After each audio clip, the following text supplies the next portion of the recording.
buenas noches, bienvenidas, bienvenidos a este esfuerzo comunicativo de la familia de Radio y Televisión de Veracruz, un esfuerzo también de la Subdirección de Noticias de TV+.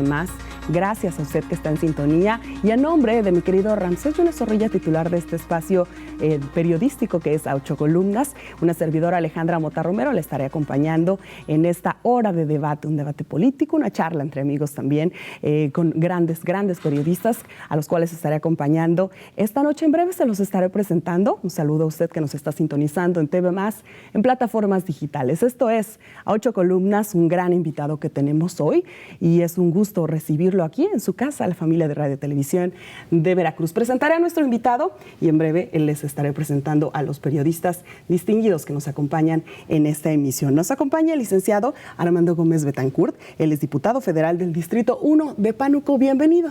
¿Cómo está? Buenas noches, Alejandra. Muy bien, muchas gracias por el espacio, gracias por la oportunidad de estar aquí con ustedes. Buenas noches, Ariadna, buenas noches, Pedro, y buenas noches a todos los que nos dan la oportunidad de estar aquí y de escucharnos. Un saludo a Ramsés también, quien es titular de este espacio, y de verdad muy agradecido por estar aquí con ustedes esta noche. La gratitud es toda nuestra porque hay temas importantes que hay que poner sobre la mesa y bueno, pues aquí estaremos platicándolos con estos distinguidos periodistas. Gracias, diputado. Gracias a ustedes. Gracias también a quienes nos están acompañando en la conducción en esta noche. Estaré presentando a mi querida compañera Ariadna Lezama. Ella nos acompaña de Fotoreporte Jalapa. ¿Cómo está? Muy bien, muchas gracias. Buenas noches a todos y muchas gracias por la invitación, diputado Ale, Pedro. Muchas gracias por haberme invitado. Gracias. Bienvenida siempre, Ariadna. Y bueno, pues un gran amigo también, corresponsal de la zona norte, es Pedro Díaz. Él trabaja para Más Noticias de la familia de Radio y Televisión de Veracruz y siempre es un gusto, amigo. Bienvenido. Encantado, de verdad, Ale, Ariadna, y por supuesto el invitado aquí, el de honor, que es Armando Gómez Betancourt. Esta es su casa, como ya lo hemos observado. Gracias a nuestros compañeros y gracias a usted, diputado, por hacerse un espacio en la agenda para platicar en esta noche sobre temas importantes. Uno de ellos, el que me gustaría poner sobre la mesa y que comencemos hablando sobre una desafortunada, usted ha usado esa palabra, una desatinada declaración de Miguel Ángel Osorio Chong, senador, sobre las acciones políticas, el actuar político del gobernador Cuitláhuac. ¿Qué opinión le merecen estos comentarios? Platícanos. Sí, gracias, Alejandra. Desde ayer nos expresamos de manera categórica rechazando toda expresión que realizó el senador Miguel Ángel Osorio Chong en relación con el actuar de nuestro gobernador Cuitláhuac García Jiménez, rechazando categóricamente toda su manifestación porque primero consideramos que tiene desconocimiento total de las circunstancias de nuestro Estado. Nuestro Estado tiene una circunstancia de mejoría absoluta. Quienes podemos opinar somos los que vivimos aquí en Veracruz, claro. Quienes hemos vivido esta transición en los últimos 3 años, quienes hemos habitado durante toda una vida en nuestro Estado y quienes hemos padecido malos gobiernos. Hoy tenemos 3 años de una transformación manifiesta, de una reconstrucción de la vida pública y del tejido social que ha logrado esta cuarta transformación. Y además manifesté claramente que él no tiene autoridad moral para expresarse de ningún modo en cuanto a un gobierno se refiere, porque formó parte en su momento de quien yo considero y que muchos consideramos un gobierno de lo más corrupto que pudo haber, que es el gobierno que encabezó Enrique Peña Nieto. Es un gobierno que fue un punto de inflexión en la historia de México, donde él fue secretario de gobierno y donde hubo cualquier cantidad de escándalos de corrupción. Entonces, él forma parte de una clase política que ahorita sigue siendo la comidilla a nivel nacional. Para muestra, los audios de su líder nacional, Alito Moreno, que todavía hace algunas horas se están haciendo de manifiesto y que dejan claro que es una clase política impresentable y que no tienen, pero ninguna forma de criticar a ningún gobierno, porque en las últimas elecciones la ciudadanía les ha dicho que no los quiere, que no los va a volver a elegir. Están en un partido que está en peligro de extinción, que prácticamente no tiene representatividad, que sus gobernaturas las han estado perdiendo las últimas, han conservado 2 en las 6 que estuvieron en juego. Entonces rechazamos cualquier tipo de crítica que él realice y por eso nos manifestamos defendiendo un buen gobierno, un gobierno que es ejemplar, que tiene una estrategia integral como la que está implementando el ingeniero Cuitláhuac García Jiménez, que se trata de manera eficaz y me parece que es un caso de éxito a nivel nacional, donde se están reduciendo los niveles de comisión de ilícitos de alto impacto. Hace algunas semanas él hablaba de cómo 26.4% en la comisión hacia abajo del delito de homicidio doloso, qué decir del secuestro, donde cerramos con 50 secuestros, cuando hace 3 años se cerraba con 300 secuestros al año, la reconstrucción del tejido social, la inversión distribuida en todas las zonas del Estado, el apostar por la cultura, por el deporte, por la inversión en materia social, en materia educativa, es algo que es una estrategia integral que habla de un Estado que sabe ser gobernado de manera adecuada y que me parece que rebasa por encima de la media nacional lo que se está haciendo en todo el Estado en la Cuarta Transformación. Tan es así que Veracruz es el segundo lugar en mejores resultados en materia de seguridad y es el de los pocos estados que ha logrado reducir en 2 puntos porcentuales lo que es el índice de pobreza extrema, lo que quiere decir que tenemos un buen gobernador, que tiene buenas estrategias y que sus resultados los avalan, que sus instituciones autónomas como es la Fiscalía, como es el Poder Judicial, están haciendo lo propio en la investigación y en la procuración de justicia. Entonces, eso habla de que tenemos una ruta bien definida, que tenemos un cambio absolutamente verdadero y por tanto no tenemos por qué aceptar ninguna crítica, mucho menos de personajes impresentables como Miguel Ángel Osorio Chong, ¿sí? Que no tiene, insisto, ninguna calidad moral para hacer críticas en cuanto a un gobierno eficaz y que es ejemplar y que es un caso de éxito y un referente a nivel nacional. Y que es un trabajo además que está en gerundio, está en construyendo, en trabajando, en red, reeducando naturalmente pues muchos de los cosas que se vienen haciendo, como bien lo dice en el pasado, y que además bien acaba de apuntar no solamente del gobernador desde la cabeza, sino de las instituciones en las cuales también se está apoyando. Desde su perspectiva, ¿qué podría entonces obedecer este tipo de comentarios? Yo pienso que la oposición está desesperada. Después del resultado de las pasadas elecciones están totalmente sin rumbo, sobre todo el Revolucionario Institucional, sí, que es el partido que porcentualmente perdió mayor padrón electoral, más del 30% de su padrón electoral se redujo, entonces están totalmente descontrolados. Si no critican un día al hijo del presidente, otro día proponen que los civiles anden armados y otro día salen criticando a un gobierno que es ejemplar, entonces están absolutamente descontrolados, no saben qué hacer y quieren tirarle al árbol que da más frutos, que en este caso es un gobierno eficaz y que da resultados, que es el gobierno del ingeniero Cuitlahua García Jiménez. Entonces yo pienso que es descontrol absoluto de un partido que está en vías de extinción, sí, que es un partido que está haciendo la comidilla a nivel nacional y que valdría la pena que dentro de poco también entes autónomos como el INE se manifiesten respecto de lo que hace su líder nacional, ¿sí? Porque las conductas que se manifiestan respecto de Alejandro Moreno, vale la pena que el INE las avale, las ratifique o que diga qué pasa con sus expresiones en los audios también, y me parece que están descontrolados por todos lados y no es otra cosa más que el reflejo de su proceder en los últimos años, que insisto fue un punto de inflexión que se da el del 2018 con un cambio de régimen donde la gente dice, 30 millones de mexicanos ya estamos hartos de este tipo de gobierno, ya no queremos más a esta clase política que está acostumbrada a los privilegios y queremos un cambio verdadero y surge esta cuarta transformación. Bien. Más allá de cifras oficiales, ¿cuál es su perspectiva personal en el tema de seguridad? Porque si bien habla que han disminuido cifras en homicidios, también es real los feminicidios que están sucediendo hoy en día, no tan solo en el centro del Estado, sino en toda la entidad. ¿Cómo ve esa situación? Sí, a mí me parece que el tema con las mujeres es una deuda completamente real, ¿verdad? Es un tema que tenemos que seguir trabajando, no podemos mirar hacia otro lado, hay que estar construyendo, estamos cimentando las bases de un nuevo régimen y el tema de las mujeres, el mismo tema de los periodistas es una deuda que tenemos que saldar todo el tiempo y que se está trabajando para eso. Como lo decía acertadamente Alejandra, estamos hablando en gerundio y me parece que estamos transitando hacia mejorar las condiciones, las circunstancias de todos esos grupos para que tengamos una mejor circunstancia. Eso no podemos evitarlo y tenemos que darle una mejor circunstancia. ¿Cómo? Empoderándolas, como acertadamente lo hace el gobernador, colocando a las mujeres en puestos, en lugares donde tengan esa posibilidad de empoderarse, de tomar decisiones y dignificar a la mujer lo más que podamos. Como están ustedes en este momento, es la mejor manera de ayudarlas, de ponerlas donde ellas puedan desarrollar las mejores capacidades, tomar las decisiones adecuadas y dignificar lo mejor que podamos a la mujer y darle todo el poderío que se pueda para defenderlas, ¿va? Eso es lo que se está haciendo y me parece que se está haciendo de manera adecuada. De que falta mucho por hacer, por supuesto, son 3 años de gobierno y son 80 de olvido, no podemos abatir en tan poco tiempo tanto olvido.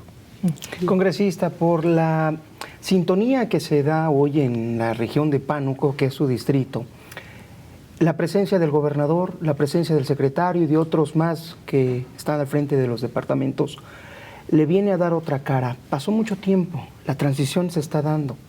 Usted es el legislador de ese distrito. ¿Quiere destacar algo? Sí, claro. La presencia del gobernador de manera continua en el Distrito 1, del secretario de Gobierno, de muchos secretarios de Estado, continuamente en nuestro territorio, es un espaldarazo de ánimo todo el tiempo. La inversión que hay, cuando analizas la inversión en todas las zonas del Estado y ves que está equilibrada, es un espaldarazo de ánimo para todos los que trabajamos en cada una de las zonas. Y en el norte siempre había la sensación de olvido, que decíamos, llega hasta Tuxpan, llega hasta Poza Rica, y todo el Distrito 1 estábamos considerados en el olvido, incluso no nos considerábamos del estado de Veracruz, nos sentíamos más del lado de Tamaulipas, pero bueno, desde que entra el gobernador Cuitláhuac, la realidad es que cada una de las regiones nos sentimos perfectamente integradas, porque cuando se hablaba de Veracruz se hablaba pues del término jarocho nada más, y ahora no, ahora hay huastecos, hay de la cuenca, hay de la montaña, hay de Zongolica, hay de la zona centro, hay de todos lados. Entonces todos nos sentimos parte de un estado que es inclusivo, y en el norte nos sentimos parte del estado de Veracruz, bien atendidos, bien con inversión, que no se nos va a visitar en todo momento, que estamos vigilados, que está la seguridad bien atendida, que los niveles en la Comisión de Ilícitos también han bajado muchísimo, y que sobre todo las visitas del primer mandatario del Estado son continuas. Y ahora en el contexto de los 500 años de fundación de nuestra cabecera distrital, pues cada mes tenemos actividades, y a veces no hay actividades necesariamente por el contexto de los 500 años, y aún así hay inversión manifiesta en muchos municipios de ahí de nuestro distrito, lo cual nos llena de satisfacción, y eso hace que pues todos nos motivemos bastante ahí en el Distrito 01.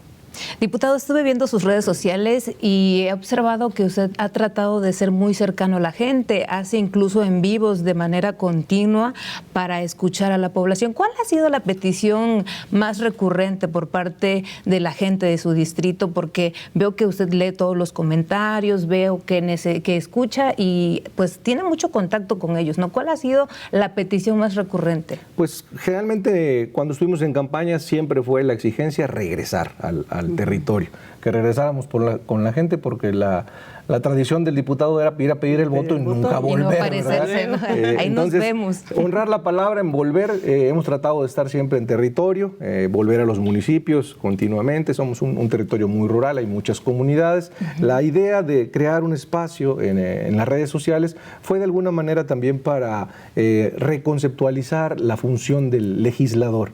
En esta transformación que vive nuestro país, tenemos una función naturalmente legislativa. Durante mucho tiempo el diputado tenía una especie como de administrador de un fondo que indebidamente se le daba al diputado. Hoy en día tenemos una función legislativa de apoyo a los ejecutivos. Si al caso de gestión, a los que nos gusta acudir con algún secretario, con algún director, quienes tienen el recurso. Hoy los recursos los ejercen los ejecutivos, el presidente de la República, el gobernador y los presidentes municipales, como debe de ser, darle orden al ejercicio de los recursos. Sí. Nosotros somos un órgano de aprobación del recurso, que somos los que lo aprobamos únicamente el Congreso de la Unión, pero no lo administramos. En todo caso, gestionamos con quien lo tiene. Entonces, tratamos de darle esa explicación al ciudadano para que entienda que nosotros en todo caso podemos gestionar con quienes ejercen el recurso, y eso le vino a dar orden al país. Porque en la Cámara de Diputados, sobre todo en este sexenio donde participó precisamente el secretario de Gobierno Osorio Chong, pues fue un desorden en la Cámara de Diputados, porque fueron donde se dieron los famosos moches, donde todos los diputados repartían dinero porque tenían una bolsa asignada. Era un desorden porque todos tenían acceso al recurso, donde no tendrían por qué tenerlo, porque la facultad es únicamente de aprobación, más no de manejo de recursos, ¿no? Entonces, hoy en día tenemos esa facultad, además de aprobar y de legislar y de ser a lo mejor un contrapeso, pero hoy no somos un contrapeso, somos un apoyo a un buen gobierno que encabeza Andrés Manuel López Obrador y que encabeza el ingeniero Cuitláhuac Jiménez. Somos un apoyo a los buenos gobiernos. Esa es nuestra labor natural, legislar y apoyar a los buenos gobiernos. Pero no me dijo cuál ha sido la petición principal. ¿Qué le duele a PAN? Sí, ¿qué le duele a la zona norte? La petición principal en el norte eran la conectividad, ¿sí? Las carreteras, era lo que más, lo que más nos dolía y nos sigue doliendo todavía, porque sigue habiendo una deuda todavía con las carreteras. Hoy podemos decir que la inversión es histórica, está una inversión de 1.500 millones de pesos anunciada ya por el presidente y que se está ejercitando ahorita en el tramo Matamoros-Puerto Juárez. Se está modernizando el tramo que es Tampico-Tuxpan, se está haciendo de 4 carriles, muy rápido está avanzando, particularmente en el tramo de Tampico a Tuxpan, y los tramos de Pánuco se van a modernizar también. Por ahí van 700 millones del lado de Tuxpan y Tampico y 900 millones del lado de Pánuco también se van a invertir y se van a mejorar las carreteras en el norte que estaban en completo olvido. Entonces en los próximos 2 años se van a mejorar. Va a hacer falta, pero teníamos, yo creo que más de 40, 50 años sin invertirle un centavo a las carreteras del norte. Entonces hoy se ve la inversión en muchos sentidos, además de la inversión que hace el gobernador en muchos pavimentos de carreteras que son estatales en los municipios, pavimentos que nunca hubiéramos esperado en los municipios, en las cabeceras municipales de acceso, que hoy los estamos viendo, que eran impensables en el norte. Y que era de los grandes reclamos. Así es, exactamente, eran grandes reclamos, hoy los tenemos, son una realidad, de verdad. Precisamente sintetizar nada más el aspecto de la ganadería y de la pesca. Tienen Tamiagua, tienen Pueblo Viejo, Pánuco y los demás municipios. Solicitan también apoyar a la que sería la primera mano. Sí, el sector primario, a pesar de que la pandemia fortaleció al sector primario porque la sociedad siguió consumiendo, de hecho se consumió más en el encierro, el sector primario siempre necesitará apoyo para subsidio.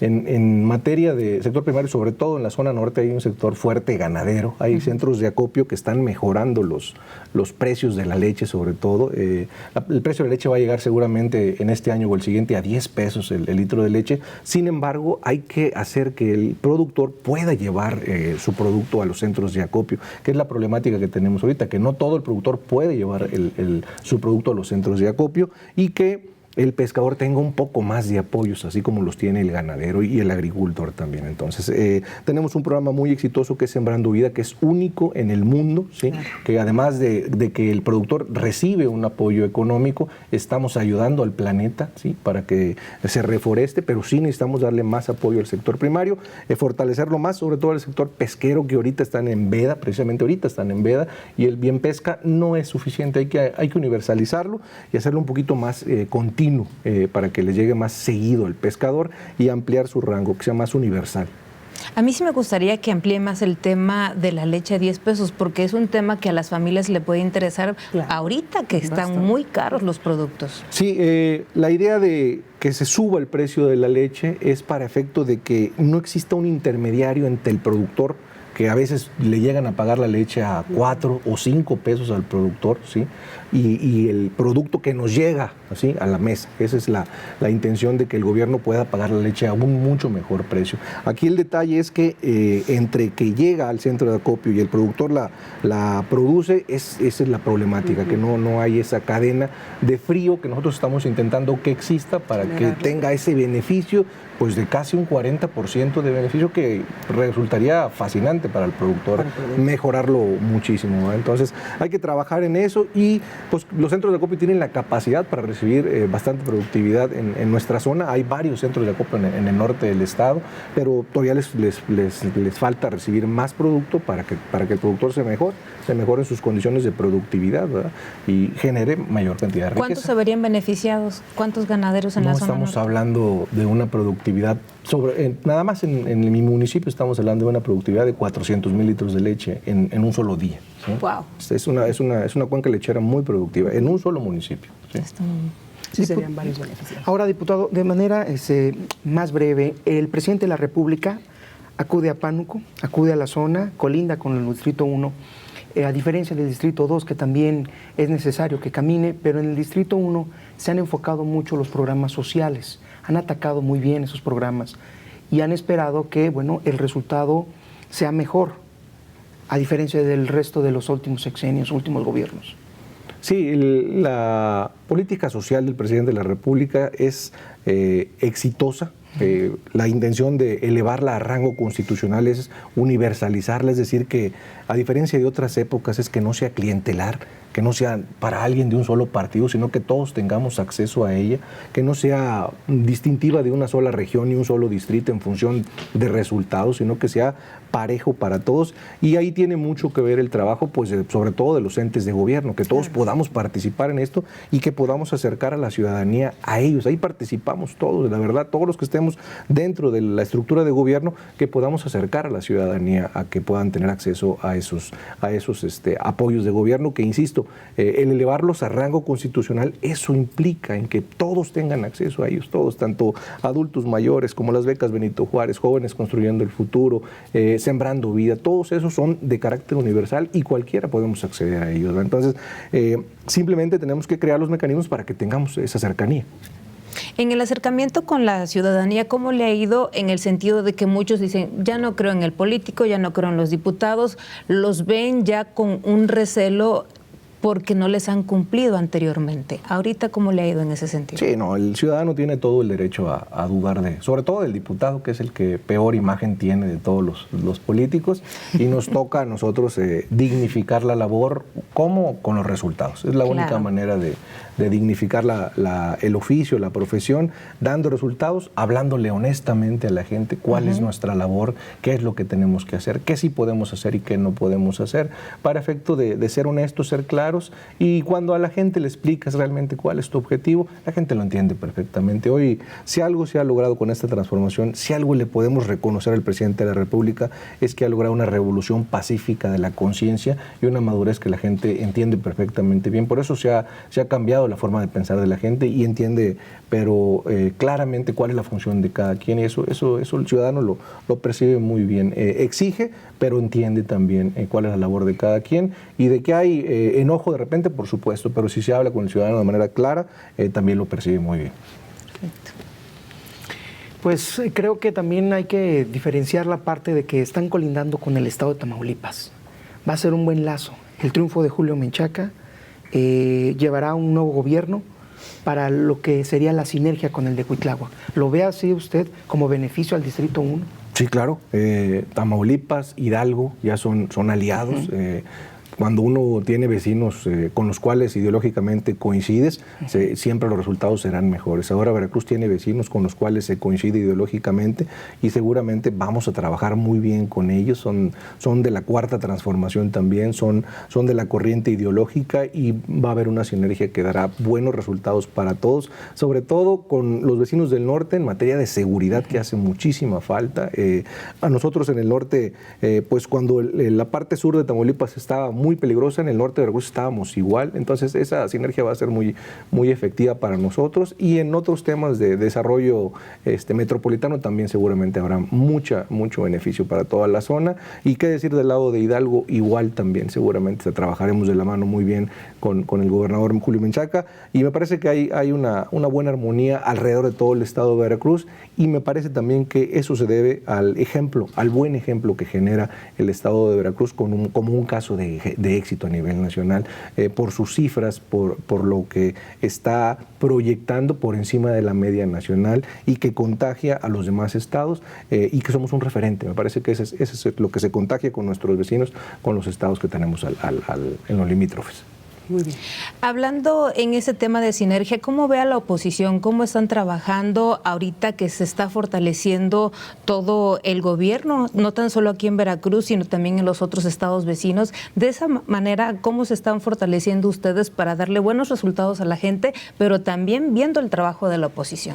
Yo veo a la oposición muy descontrolada. En otras transformaciones de nuestra historia de México, la oposición tiene un papel importante. La oposición siempre será importante en el sentido de que las diferencias en política, dice alguien que conoce mucho, siempre darán mejores acciones de gobierno, pero lastimosamente la oposición en nuestro caso está absolutamente descontrolada.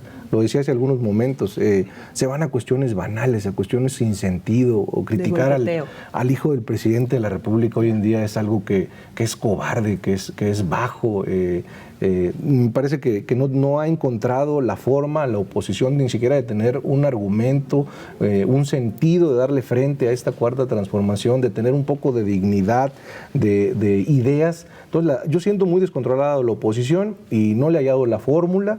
De las 6 gobernaturas que están en juego, conserva 2, no termina ganando nada, las conserva, pierde 4. Entonces yo pienso que la tendencia va a ser la misma, que siga la Cuarta Transformación fortaleciéndose. Muchos apostaban que después de 2018 no habría otro punto muy fuerte de la Cuarta Transformación, y sigue fortaleciéndose básicamente porque la oposición no le ha hallado la forma de detenerla para nada. Lejos de crecer la Cuarta Transformación, se fortalece. Hoy es un referente a nivel internacional. Ahí está la inspiración que haya Colombia en nosotros. Ahora es hacia afuera de las fronteras que México es un referente, y Colombia, que no había tenido un gobierno de izquierda, ahora lo tiene, y tiene como referente a México. Un referente, bien lo está diciendo. Tenemos mucho más que poner sobre la mesa, diputado. Si le parece bien, haremos una pausa que será muy breve. Estamos con los periodistas Ariadna Lezama, mi querido Pedro Díaz, y nos acompaña el diputado federal por el Distrito 1 de Pánuco, el licenciado Armando Gómez Betancourt. Vamos a hacer una pausa, volvemos a 8 columnas.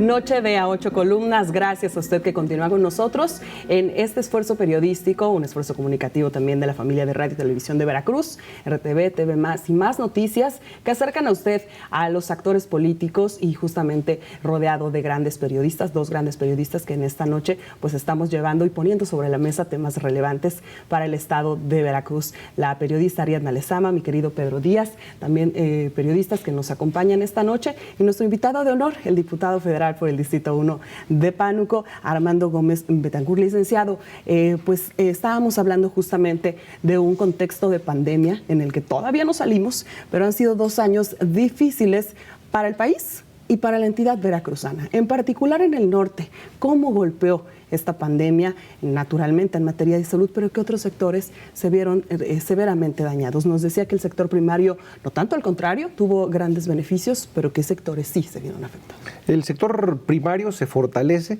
pero sin embargo el Estado toma una vertiente cultural muy importante, donde nosotros formamos parte de una especie de como campaña que se llama Orgullo Veracruzano, donde todos los municipios empiezan a proyectarse muy bien, y los 13 municipios también son tomados en cuenta. Entonces, esta dinámica, en la que nosotros entramos también, pues se detiene un poquito. La industria del entretenimiento, de la cual se había activado también nuestra zona, pues baja por la visita de otros estados también que nos estaban generando ingresos y riqueza, pues se veía afectada. Era algo nuevo para nosotros, es algo muy orgánico lo que se produce. Claro. Nuestra zona está llena de color también, de sabor, de tradiciones. Hoy se está reactivando de nueva cuenta. Poco a poco. Entonces, es algo que sí nos golpea, porque en esta estrategia integral que yo sostengo que es muy acertada por parte del gobierno del Estado, pues ahí se detiene lastimosamente con el tema de la pandemia, y sí nos golpea definitivamente, sobre todo a los municipios que antes no se nos volteaba a ver, y que ahora sí, con este tema de Orgullo Veracruzano, pues se detiene definitivamente. Después se retoma con los videos, con todo lo que es en redes sociales, y se nos empieza a conocer y se nos empieza a ubicar a todos, ¿sí? Ya no se desconocen nuestros nombres en el norte, sino que se ubican perfectamente todos nuestros municipios, y eso nos hace sentir muy orgullosos de nuestra identidad, y ahora somos muy visitados y muy identificados. Entonces, eso crea una industria del entretenimiento muy bien ubicada.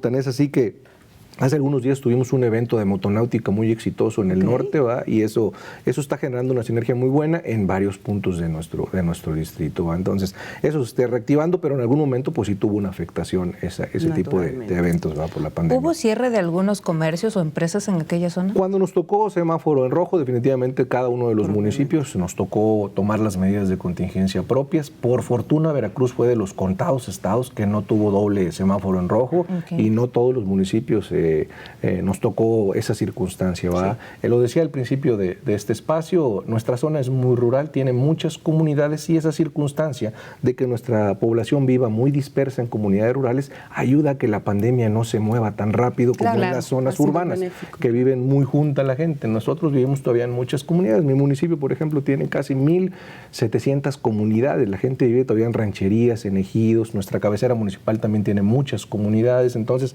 eso hace que la gente viva todavía muy dispersa en nuestro distrito. Con otros calculamos que el distrito 01 tenga por ahí de 3,500 comunidades. Son muchísimas las que tenemos, rurales. Sí, son muchas comunidades rurales. Diputado, si bien conocemos parte de las formas en las que hay que prevenir, se complementa la inoculación, la llegada de las vacunas, pero siempre el vital líquido, ese recurso que inclusive Monterrey le pide a Pánuco trasladar. Es algo que ya está en el análisis, que el presidente tuvo su posicionamiento, que el mismo alcalde de Pánuco hizo una declaración y usted la acompañó. ¿Se puede decir que por el momento están estudiando todavía este tema? Sí, nosotros siempre los temas del agua hemos dicho que hay que ser muy técnicos, que hay que analizarlos bastante. Los políticos tenemos que ser muy respetuosos, sobre todo del aspecto técnico de ver si hay viabilidad. Muy cautos, ¿no? Los mantos acuíferos de la zona norte del estado son apenas suficientes para los municipios de Pueblo Viejo, sobre todo de Tampico, que en algún momento hace poco más de un año sufrió que se le salinizó toda el agua a la zona sur de Tamaulipas. El río Pánuco, si así lo permite, por supuesto que se compartiría, ¿va? Sería un aspecto de estudio de los técnicos que así lo permitan, ¿va? La posición del presidente, por supuesto que siempre está fundada y motivada en cuestiones técnicas, y compartirla con los hermanos de Nuevo León, adelante. Nosotros siempre seríamos respetuosos de eso en ese sentido, porque sí la están pasando mal los hermanos de Nuevo León y el agua pues es algo necesario para cualquier sociedad, ¿va? Entonces nosotros lo que siempre sostenemos es que se analice, que se estudie y que las partes que corresponden a los mantos acuíferos de las zonas del norte del estado pues apenas son suficientes para la población del norte del estado. ¿Qué dicen precisamente esos análisis? Porque si bien va a dejar un desarrollo económico en la zona por la inversión que podría tener para llevar el agua de Pánuco hasta Monterrey, pero también tampoco se puede dejar en el desamparo a la población que está viviendo actualmente de ese vital líquido. Hasta donde se tiene entendido, se tomaría de más hacia arriba del río Pánuco, ¿sí? Casi con los límites en el estado de San Luis, ¿sí? Okay. Ahí el río Pánuco permite tomar, ¿sí? Incluso la cuña salina lo permitiría, porque en ocasiones la cuña salina entra muy hacia dentro del río Pánuco. Ahí el río lo permitiría, ahí no afectaría ni a Pueblo Viejo ni a Tampico, no comprometería y daría para compartir con la parte de Nuevo León. Habría que actualizar porque las circunstancias cambian continuamente cada año, sobre todo en el tema del agua. Entonces, de ser así, insisto, es un tema muy técnico lo del agua, muy especializado, y de ser así, bueno, tendría que avalarse para compartirlo, ¿verdad? Si el río Pánuco lo permite, y la inversión también es probable, pues mover hasta allá, porque sí lo necesitan, ¿verdad? Es una gran infraestructura. ¿Quieres complementar algo? Sí, quizás la parte donde se había especulado que Monterrey, Nuevo León, probablemente invirtiera en el Estado si existen los parámetros. Creo que es algo que también lo estaban combinando con lo que diría la Conagua, y inclusive hasta el mismo alcalde, Oscar Guzmán de Paz, dio crédito que si existe la posibilidad de esa inversión, bueno, llegar ahí a una especie, no de acuerdo, sino de trabajo coordinado, conjunto. Sí, ahí tendría que ser una inversión millonaria, o sea, del gobierno federal y de los estados. El proyecto incluye no solamente Nuevo León, de paso va a Tamaulipas con Ciudad Victoria, son varias las ciudades las que implica ese proyecto, es gigantesco, y por supuesto, si deja una inversión para el estado de Veracruz, pues bienvenida también, va, que venga de la mano con generación de riqueza o infraestructura, pues bienvenida y súper bien para Pánuco, para nuestra región. En materia de infraestructura hidráulica, todo es bienvenido siempre, sobre todo de captación, de ahorro, de vasos captadores, siempre todo está muy bien. ¿Ya hay solicitud de algunos proyectos u obras de este trabajo coordinado? Tiene varias actualizaciones ese proyecto, ¿sí? Okay. Durante varios años se ha intentado, ¿sí? Con agua. Okay. A mí me gustaría saber, en cuanto a la zona norte, ¿cómo está trabajando usted con los alcaldes de aquella zona? ¿De qué manera se coordina? Porque si bien las necesidades a veces es de manera conjunta, como lo del agua, como lo de la ganadería, pues algunos tienen necesidades específicas. ¿Cómo está trabajando con cada uno de ellos, principalmente de su distrito? Sí, tratamos de ir a visitarlos de manera continua, por lo menos una vez al mes tratamos de estar en reuniones de trabajo con ellos, cercanos, ya sea por afecto, por trabajo, por ideología, a veces no coincidimos, pero vamos a visitarlos, ¿verdad?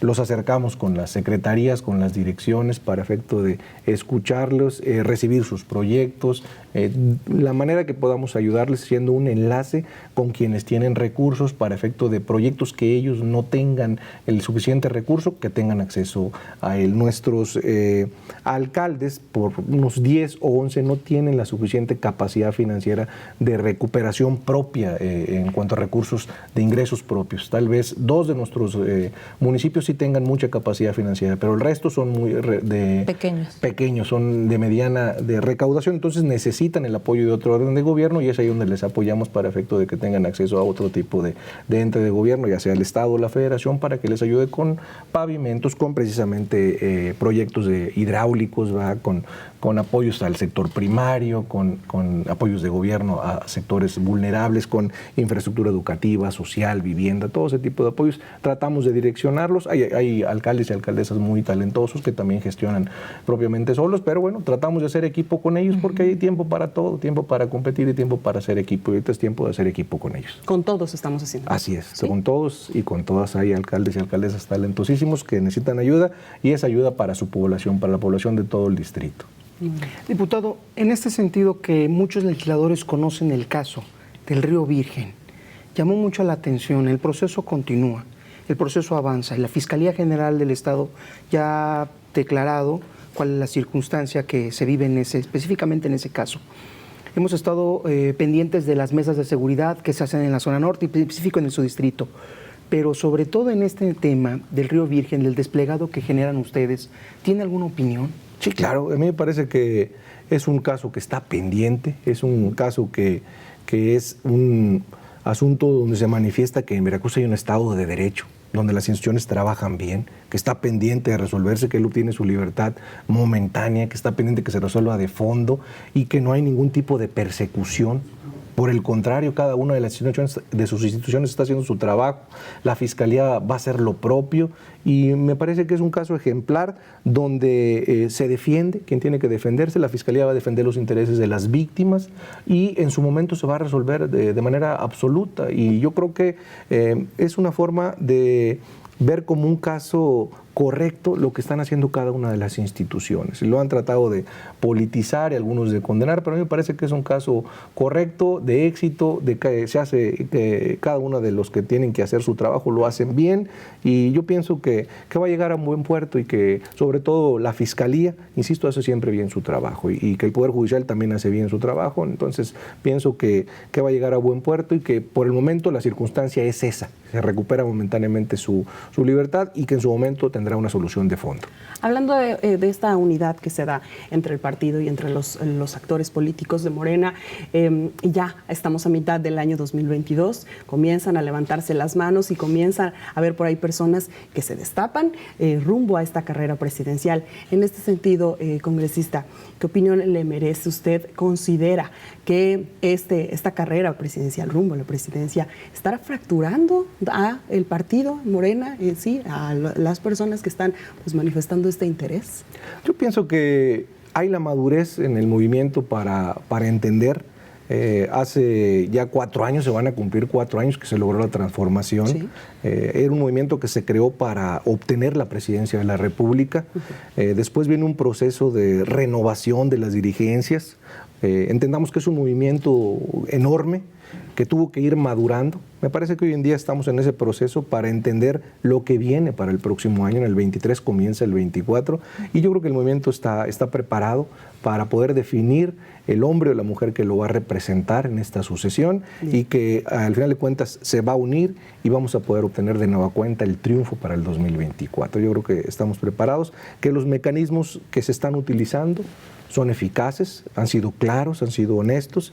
ahí están las gobernaturas ganadas de forma clara, y yo pienso que no tendríamos problema. No habrá fractura, vendrá ahora la elección de delegados y nacionales y estatales, entonces yo pienso que será un buen ejercicio para fortalecer el movimiento y que después nos dé un buen resultado para el 24. Yo tengo confianza de que todo saldrá bien y que tendremos un partido fortalecido como ha sido fortalecido en las candidaturas a las gobernaturas. Excelente. ¿Qué opina de quienes han levantado la mano hasta el momento para la gubernatura? Manuel Huerta, incluso del Río Virgen, que después de que salió en libertad dijo ya soy candidato, por era preso político porque me vieron como posible candidato. También Sergio Rodríguez y Rocío Nale. ¿Cómo los ve? Yo creo que todos ellos tienen, la libertad de expresarse al respecto. Hay tiempos para todo. Creo que en su momento ya habrá la oportunidad para que se designen. Cualquier ciudadano con aspiraciones listas lo puede hacer. Pero bueno, yo creo que el partido designará de nueva cuenta los mecanismos y ya cada quien podrá elegirlos de acuerdo a la eficacia del mecanismo. Pero digo, salvo los que ha mencionado, son lícitos. Del Río Virgen yo pienso que está totalmente alejado del movimiento. Yo creo que él sí no va, pero los demás están dijo dentro. Que ya estaba dentro de... No, ahí sí, creo que está complicado que lo haya dentro del Movimiento de Regeneración Nacional. Los demás a lo mejor pueden estar ahí como opciones, ¿verdad? Lícitas, sus aspiraciones son válidas. Y bueno, ya la militancia, los simpatizantes elegirán de acuerdo al mecanismo que el partido, lo que el movimiento elija, ¿va? Y son aspiraciones válidas. ¿Cuál será el mecanismo ahora? Porque mucho se criticó en la elección pasada que incluso hicieron tómbola y que no fueron la medida correcta para elegir a los candidatos. ¿Cuál va a ser ahora? A mí me parece que las encuestas han sido eficaces, han sido válidas, siempre que sean transparentes y que sean con conocimiento de la ciudadanía, son absolutamente válidas. Las que se han utilizado en las últimas gobernaturas han sido muy buenas y el resultado, ahí está, se han ganado 4 de 6. Yo creo que ha sido la elección correcta. Muy bien. Diputado, si bien hablamos del tema de las siguientes elecciones, a ustedes les tocará algo que es no difícil, pero lo tienen que analizar. Se viene la reforma electoral, se viene lo que va a proponer el Ejecutivo y lo estarán analizando pronto. ¿Allá hay alguna lectura?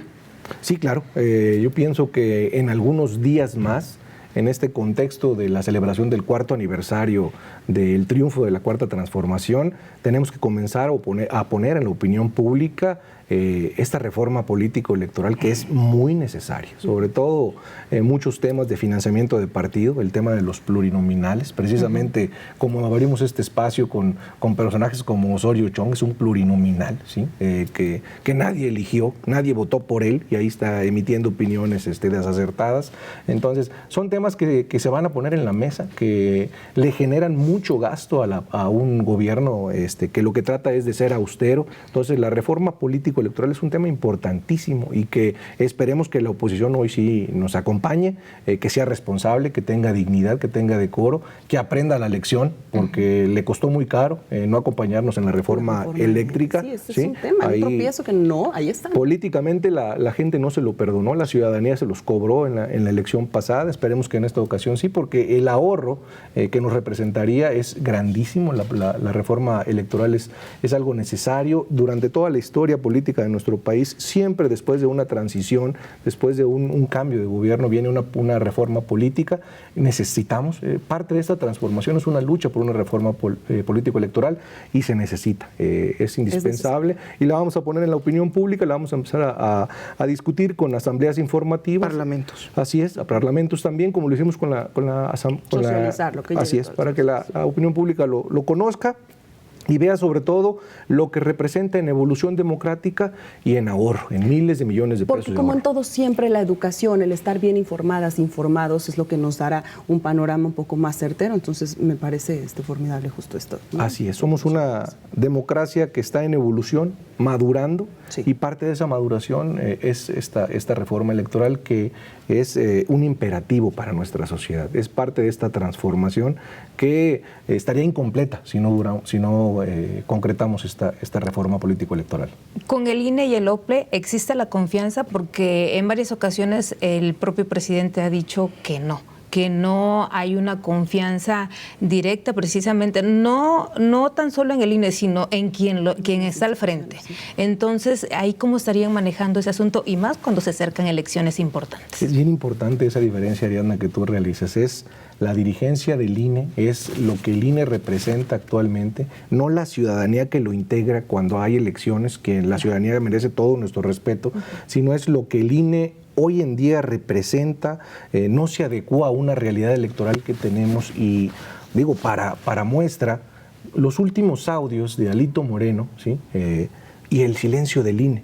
No hace absolutamente nada, Lorenzo, ¿sí? Y se refiere a situaciones particularmente electorales, ¿sí? Sí. Alito Moreno, y el INE no dice absolutamente nada. Ese tipo de conductas ya no pueden generar un silencio. Necesitamos un INE más actualizado, un INE que esté acorde a las circunstancias de una vida nacional que se ha transformado totalmente, una transformación a la vida pública que el INE se ha quedado atrás, ¿verdad? Entonces, eso es de lo que trata la reforma político-electoral, y el INE pues se ha quedado, y entonces necesita esa evolución, esa actualización, y es lo que se va a buscar, que sea un INE más acorde a la realidad nacional, que no tengamos un INE que silenciado. Exactamente, sí. Muy bien. Pero para esto, bueno, ya en los parlamentos, ya en lo que serían los diálogos al interior, ¿estarían en su bancada entonces dispuestos a darles todo el respaldo a esta reforma? Así es. No habría una limitante.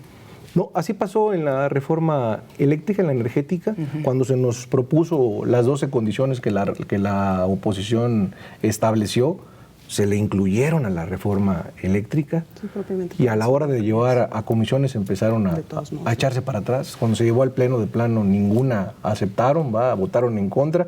Entonces, insisto, las diferencias en política enriquecen siempre las acciones de gobierno. Entonces, el Parlamento abierto, llevarlo a la opinión pública, seguramente enriquecerá la reforma electoral. Entonces, lo que se va a tratar de que se mejore, de que se incluyan las posturas de la oposición, siempre y cuando sean enriquecedoras, sean para mejorar esta reforma, y sean para ahorrar muchas cosas en materia económica, y para mejorar la democracia en nuestro país, para que los ciudadanos tengan una democracia más participativa, como la que estamos tratando de generar con todos los mecanismos que se han implementado y que se tratan de hacer incluyentes, participativos de la ciudadanía. Entonces, es lo que se trata con esta reforma, y siempre en beneficio de los ciudadanos. ¿Sí les dan los votos para que pueda pasar?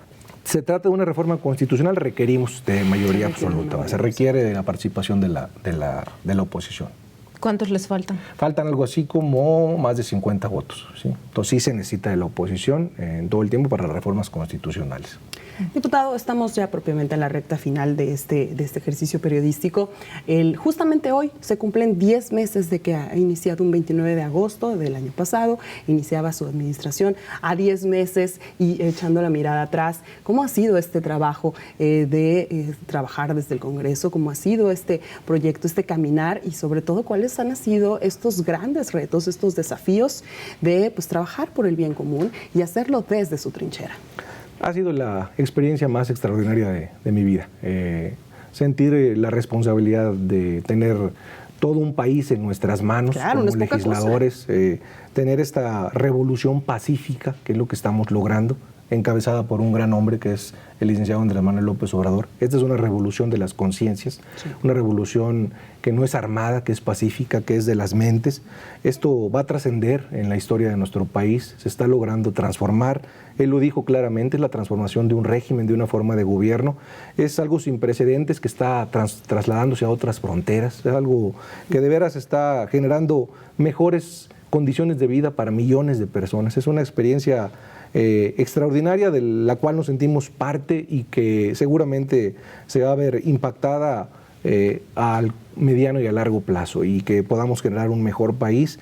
Y yo me siento muy orgulloso de esta transformación que estamos logrando, y que seguramente va a dar para muchos más gobiernos de Estado, federales, y que vamos a seguir triunfando en esta transformación por muchos mexicanos y mexicanas que se lo merecen, y por muchas décadas que esta lucha ha tenido atrás de nosotros. Ser parte del proyecto es una de las grandes satisfacciones, pero lo más complicado, el reto que hasta el momento más le ha representado a usted.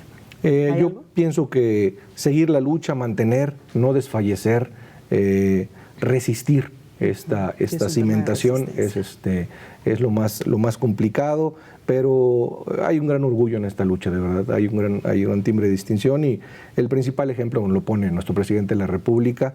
El gobernador Cuitlavo García Jiménez también es un gran ejemplo de lucha todos los días, y pues la propia gente motiva a los resultados, y hay mucho por hacer, mucho por cimentar, y esta es una lucha que tiene 3 años o 4 de cimentación y hay mucho por hacer todavía. Muy bien, tenemos 3 minutos, compañero. Yo nada más le quiero preguntar por último, ¿cuál ha sido la transformación más importante que ha tenido Veracruz desde que comenzó el gobierno?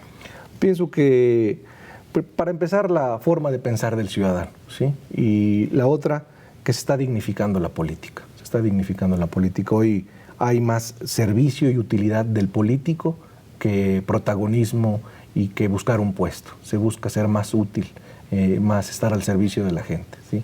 No tanto protagonismo, sino utilidad.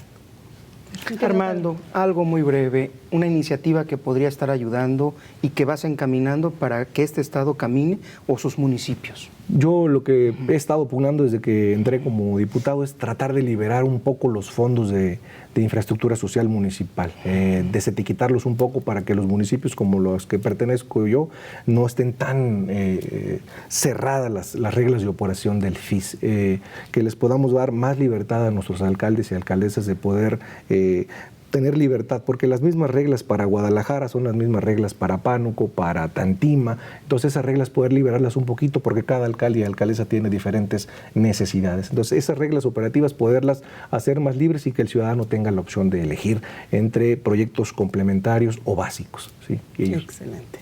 Pues diputado, ha sido un honor tenerlo esta noche en A Ocho Columnas, poder platicar sobre los temas importantes que atañen a la entidad veracruzana y sobre todo, como usted dice, este trabajo de ser el facilitador, de acercar y de ser un puente entre el Congreso y el Distrito 01 de Pánuco. Siempre los micrófonos y las cámaras para usted aquí abiertos y a sus órdenes. Muchas gracias a ustedes, Alejandra. Gracias, Ariadna. Gracias, Pedro. Un honor para mí estar aquí. Gracias a todos. Muy buenas noches y hasta la próxima. Gracias, diputado federal por el Distrito 01 de Pánuco, Armando Gómez Betancourt. Muchísimas gracias a mi querida Ariadna Lezama por tu compañía y por acompañarnos en esta noche. Muchas gracias a ti, Ale. Por supuesto, diputado, gracias por darnos la oportunidad de estarlo entrevistando y, por supuesto, llevar la voz de la ciudadanía. Gracias, Pedro. Amigo Pedro Díaz, muchas gracias siempre por tu placer compañía. Es mío y gracias por venir. Gracias, y gracias a usted, nuestra audiencia de A Ocho Columnas. Soy Alejandra Mota Romero. Que tenga una excelente noche.